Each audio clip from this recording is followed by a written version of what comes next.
interesante por este produto. Tivemos tamén pois,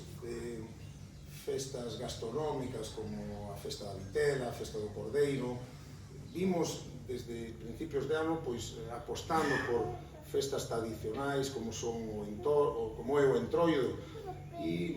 tamén teño que decir que para nós é unha satisfacción, e xunto cos concellos e ca propia Diputación de Ourense, colaborar en acontecementos como a próxima Feira do Viño de Valdeorras. A Xencia de Turismo de Galicia vai colaborar con esa novidade que é o concurso de albóndigas, cos premios, vai colaborar con Show Cookings e tamén pois, cos premios e coa posta en valor da feira a través da súa pregoeira. Ademais, pois, bueno, xa dentro de nada vamos colaborar con Ivo Mas en Viana do Bolo e Vilariño, e máis adiante pois xa entramos de cheo no verán, aí pois se celebrarán distintos